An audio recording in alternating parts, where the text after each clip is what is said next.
ઉઠી નથી શકતા, હાંજે વોકિંગ કરી લઈએ છે.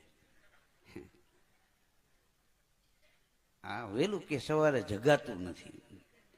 એક ભાઈ તેના છોકરાને સવારે 10 વાગે મારતો હતો. કોઈ પાડોશી કે હું કામ મારો? કે હું બહાર ગામ જાઉં છું.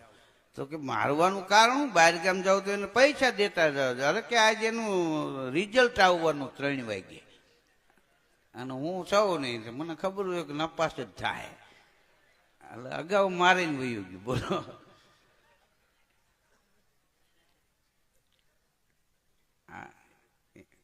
એ ભાઈ એના મિત્રને પૂછ્યું, વોકિંગ કરો છો? કે હા. કે સવારમાં આજ તો કે સવારે 7 કિલોમીટર દોડી ગયો. પછી મારા બાબાને ફોન કર્યો, ગાડી લઈને આવ્યો, મને લઈ ગયો. તો કે 7 કિલોમીટર કેમ દોડી ગયા? તો કે મને સમજાતું નથી કે આ બાજુવાળા કૂતરાને હું કામ નથી બાંધતા. કૂતરો વાહેથી એમાં પલ્લો કાપી ગયો હતો. હા, ખહુરિયું કૂતરું ધરણાટી મારી દે.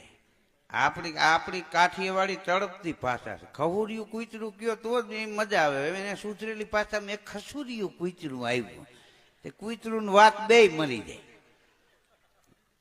હા, ખહુરિયું જ કેવું પડે ને, એમાં ભાષામાં ફાર ફેર હાલે જ નહીં. હા, ખ થઈ ખહ જ કેવી પડે, ખસ થઈ એમ ન હાલે. હા, મારું વાલામ વાલું સિટી રાજકોટ છે. ગુલાબદાન લખ્યું છે, સલામતી નથી રહી આજે કોઈ શહેરમાં, રાત્રે લોકો બહાર નીકળતા બીવે છે. આવો અમારા રાજકોટ શહેરમાં, જ્યાં હજી સંસ્કૃતિ જીવે છે. હા, આજે અહીં વિનુભાઈ ટાંક હમણાં ઘણા ટાઈમે મને મળ્યા. હા, પૂજ્ય જીવરાજ બાપુની બહુ સેવા કરી, અને કોઈ પણ આ દેશનો સંત એને કામ ચિંતેથી ના ન પાય. હા, વિનુભાઈ એક રંગો માણસ છે. હા, હું એકવાર બાપુ બીમાર હતા, અને વિજય બાપુના બાનો ભંડારો હતો. કીધું સત્તાધાર થઈને આપણે જાય.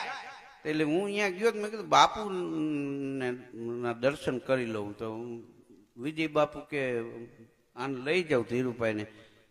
બાપુ પાછળ હતા, મને ત્યાં લઈ ગયા ને, તો વિનુભાઈ બાપુના માથામાં તેલ નાખતા હતા, માથું ઓળતા હતા. બોલો, એ કે ધીરુભાઈ આવ્યા. તો બાપુ એવા રાજી થયા. જીવરાજ બાપુ એટલે ભોળપણની મૂર્તિ કહેવાય. હા, એના જીવનમાં કોઈ દી બીજો રંગ નો આવ્યો, જીવા ત્યાં સુધી. હા, રિયાતા સુધી. હા, ને સત્તાધારના સંતોએ મહંતાઈ નથી સ્વીકારી, સેવકાઈ સ્વીકારી છે.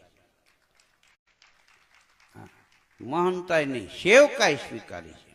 હા, ગાંડા એ વાતું કરતા હોય ઘણી વાર કે કાંઈ ફેર પડ્યો કે નહીં. હા,